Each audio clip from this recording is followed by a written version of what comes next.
안녕하세요. 대원 멘토 신범철입니다. 오늘 알아볼 기업은 두산 에너빌리티고요. 두산 에너빌리티에 대한 이슈 그리고 주가가 어떻게 올라가고 있는지 같이 살펴보도록 하겠습니다.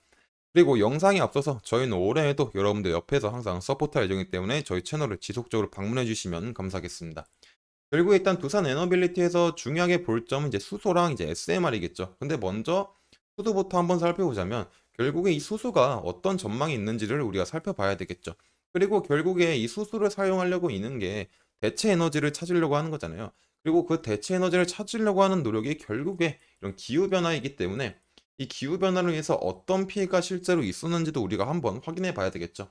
그래서 한번 한 예를 들어보게 되면 환경보호기금이 이제 비영리 단체인 RTI 인터내셔널에 이제 의뢰를 해서 앞으로 이런 기후 변화를 해서 어떤 피해가 생길 수 있느냐 이런 리포트를 한번 작성해 달라라고 부탁한 적이 있었습니다. 그래서 그 결과가 어떻게 되냐면 결국에 이런 기후 변화로 인해서 항구 항구에 미치는 영향으로 이제 수십억 달러의 인프라 피해와 이제 무역 중단이 일어날 거다라고 전망을 했었죠. 그래서 실제로 이제 2050년이 되게 되면은 연간 최대 11억 달러, 100억 달러, 그리고 2100년이 되게 되면은 이제 매년 해운 산업계가 연간 최대 250억 달러, 약 33조 원이 되는 규모죠. 이런 손실을 입을 거다라고 했었습니다. 그래서 실제로 이렇게 미래의 일만이 아니라 과거에 어떤 일이 있었냐면 22년에 이제 독일에서 일어났던 일이죠. 독일이 이제 라인강의 수심이 계속 낮아지게 되니까 폐쇄 위기에 처한 적도 있었고 또 같은 해 이제 미시시피강 같은 경우는 이제 강의 가뭄으로 인해서 수위가 지속적으로 낮아졌다. 그래서 농산물에 대한 운송이 중단이 돼 버렸다. 그렇기 때문에 그때 피해액이 약 1조 원이다라고 이제 밝혀졌었죠.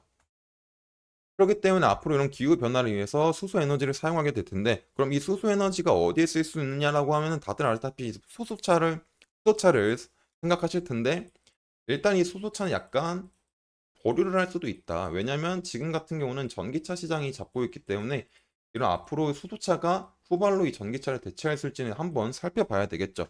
하지만 대신에 이런 배터리 말고도 전기차 말고도 갈 수 있는 분야가 이제 비행기와 선박이 있다라는 점입니다.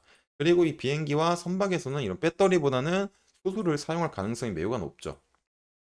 일단 왜 그러냐면 비행기 같은 건 안정성이 무게있죠. 일단 모터 대신에 배터리 넣는 것 자체는 어렵지 않다. 어렵지 않지만 결국에 비행기에서 제일 중요한 건 안정성이겠죠. 근데 배터리 넣었을 때 과연 착륙과 이륙 시 무게 중심을 가장 잘 맞출 수 있느냐라는 이슈로 인해서 이제 조금 불발이 될 수도 있고 특히 선박 같은 경우도 이제 배터리를 많이 실어가지고 무게가 많이 나가게 되면은 원래 실어야 될 물량보다 넣지 못하기 때문에 어떤 조금 손실이 일어날 수도 있겠죠. 그리고 이제 결국에 가장 중요한 거는 운행거리잖아요. 장시간의 운행거리. 근데 현재 지금 배터리로 장시간에 운행을 할 수 있냐라고 하면은 아직까지는 없다라는 거죠. 하지만 수소는 현재 가능하다. 그렇기 때문에 앞으로 미래의 비행기와 선박에는 이런 수소가 대체될 수 있다라는 거죠. 그렇기 때문에 EU, 미국, 중국, 한국의 경우를 보게 되면 2050년에는 23%, 미국은 17%, 중국은 10% 이상, 한국은 20% 이상 차지할 거다. 총 에너지 중에 수소가. 그래가지고 이제 이런 수도 경제는 죄송합니다. 이런 유럽을 중심으로 해서 일본, 호주, 미국, 캐나다, 중국까지 확대가 되었고 더 나아가서는 지금 산유국에서도 확대가 되고 있다.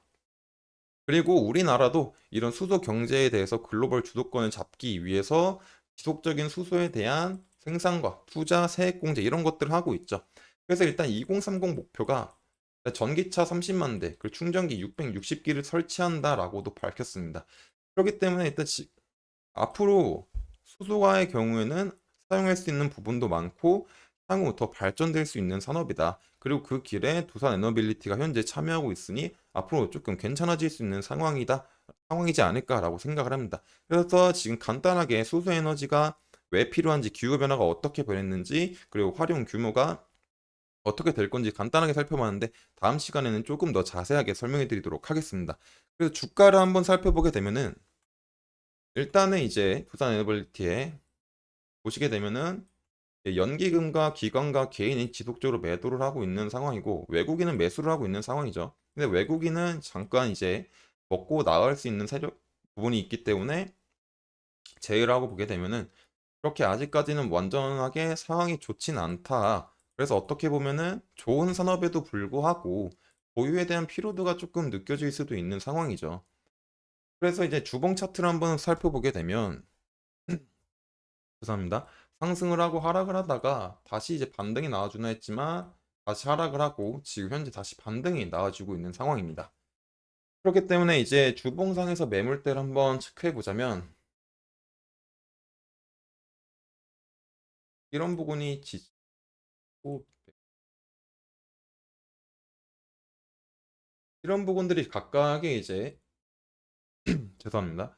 저항대로 이제 작용할 수 있는 부분들이죠. 그리고 이런 부분들이 지지를 받을 수 있는 부분이고요. 조금 더 이제 크게 잡자면 뭐 이런 부분도 되겠네요.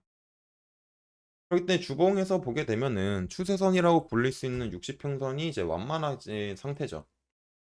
그리고 이제 지금 단기 평선들이 뭐 조금 반등이 나와주고 있는 상태다. 그렇기 때문에 이런 반등이 다시 한번 나와주게 된다면 추세선 60평선이 다시 상방으로 돌아갈 수도 있는 상황이 만들어질 수도 있는 거죠.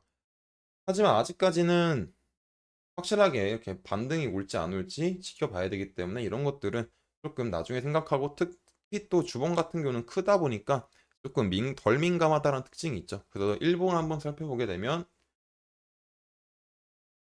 이렇게 저점인 이제 13,350원을 찍었다가 다시 16,000원 부근까지 올라왔는데 이런 부분도 이제 매물대죠. 그래서 체크를 한번 해보면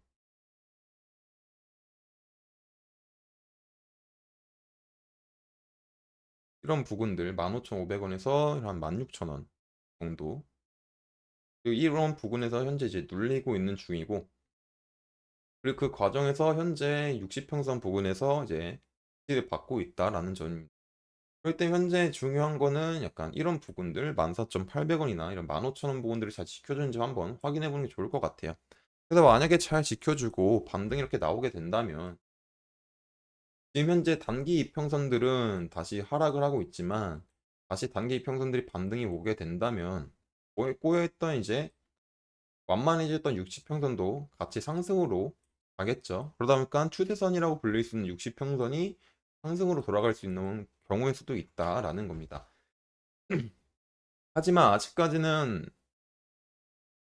아직까지는 이제 단기 평선들이 하락하고 있으니까 지금 같은 경우에서는 이런 14,800원이나 15,000원 부분들을 잘 지켜주는지 그게 중요할 것 같고요. 그리고 다시 이렇게 반등이 나왔을 땐 일단 이런 부분들에서는 이제 매물대가 있잖아요. 그러니까 어느 정도 이제 살짝 뭐 매도 심리가 조금 일어날 수 있는 경우 매도에 대한 심리가 일어날 수도 있는 거죠. 그렇기 때문에 지금 당장 어떤 상승이냐 하락이냐를 판단하기 전에 일단은 한번 지켜보는 것도 나쁘지 않을 것 같다라는 겁니다. 그리고 두산 에너빌리 같은 경우는 일단 대체 에너지로서 수소를 채택하고 있기 때문에 지금 단기간에 어떤 포괄적인 성장보다는 조금 장기적인 사업인 부분이 있기 때문에 장기적으로는 굉장히 괜찮은 사업을 하고 있다. 그리고 그에 맞게 앞으로 주가가 상승할 수 있는 여력도 충분히 존재할 수 있다라고 볼 수 있을 것 같아요. 그렇기 때문에 일단은 있다. 장기적으로는 괜찮다라는 거죠. 근데 일단 단기적으로는 한번 이제 지켜보자라는 겁니다. 그래서 이제 앞으로 두산 에너빌리티에 대한 주가 계속 지속적으로 체크를 해봐야 될 것 같고 또 이제 추가적인 이슈가 있으면 제가 꾸준히 확인을 해서 영상을 통해서 알려드릴 테니까 두산 에너빌리티에 대해 관심 있으신 분들은 제 영상을 시청해 주시면 감사하겠습니다. 이상 대형 멘토 신범철이었습니다.